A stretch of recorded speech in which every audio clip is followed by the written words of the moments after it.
विभाच्या भावाने देवीसिंगकडे बघितलं आणि एकदम शांत झाला. नक्की काय घडलं चला तर बघूया. तर घडतं असं, विभाचं सगळं बोलणं तिचा भाऊ ऐकतो. विभा आरशात बघून बोलत असते की आजपर्यंत माझ्या आईबाबांनी मला समजून नाही घेतलं, पण तुम्ही समजून घेतलं. तुम्ही मला प्रेम दिलं. मी तुमच्याशिवाय नाही राहू शकत. हे तो ऐकतो आणि विभाला म्हणतो, आता त्या महाराजांचा बाजारच उठवतो. तो साथीदारांना फोन करतो का त्या महाराजांचा गेम करायचा आहे. विभा पळत जाते आणि रडत म्हणते, आई बाबा तो गोपाळजींना मारायला गेलाय. नेहमीप्रमाणे गोपाळसमोर खूप भक्त बसलेले असतात.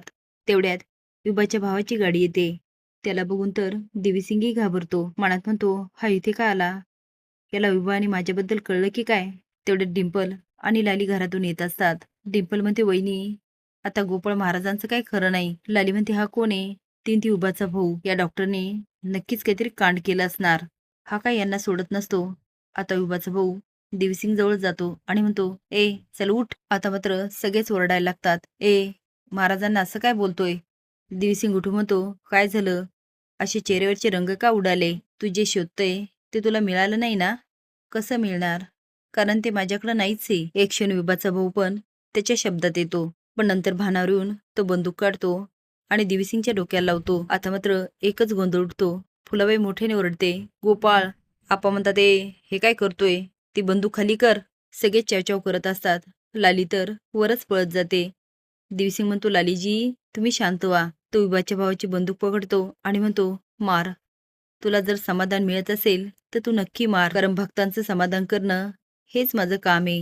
विभाचा भाऊ म्हणतो, माझ्या बहिणीच्या नादाला नाही लागायचा. तो म्हणतो, तुमचा काहीतरी गैरसमज झाला. अहो तुमचे आई बाबा तुमच्या बहिणीला घेऊन इथे आले होते, कारण त्यांचं लग्न होत नाहीये. त्यांच्या कुंडलीत मंगळ आहे आणि तो तेवढा प्रखर आहे की त्यांचं लग्नच होऊ देत नाही.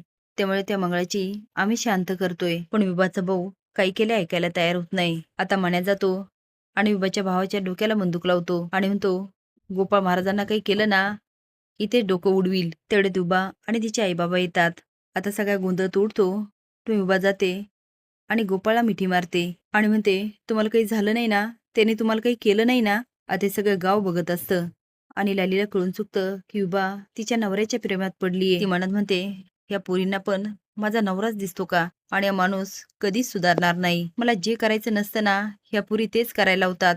आता हिची अवस्था पण ते आर्या आणि माधुरीसारखी करणार. देवीसिंग लालीकडे बघतो आणि घाबरून विभाला बाजूला करतो आणि म्हणतो, मला काही झालं नाही. तुम्ही अजिबात काळजी करू नका. आणि हो, आता तुमची पूजा पूर्ण झालेली आहे. तुम्ही इथे नाही आलात तरी चालेल. कारण त्याला कळून चुकतं की लाली काय विभाला जिवंत सोडणार नाही. पण गोपाळजी सांगतात की नाही आलं तरी चालेल. यामुळे विभा शॉकून बघत असते आणि म्हणते, तुम्ही हे काय बोलताय? गोपाळ म्हणतो, बाकीचे लोक खोळंबलेत. तुम्ही गेलात तरी चालेल. आता विभाला एवढा राग येतो की ती रागाने निघून जाते. मागे म्हणतो, बघितलं ना, याच्या बहिणीचं भलं करायला गेलं आणि हा काय करतोय? आपल्या देवमाणसाला मारायला निघालाय. आता लोकांमध्ये लगेच कुजबूज चालू होते.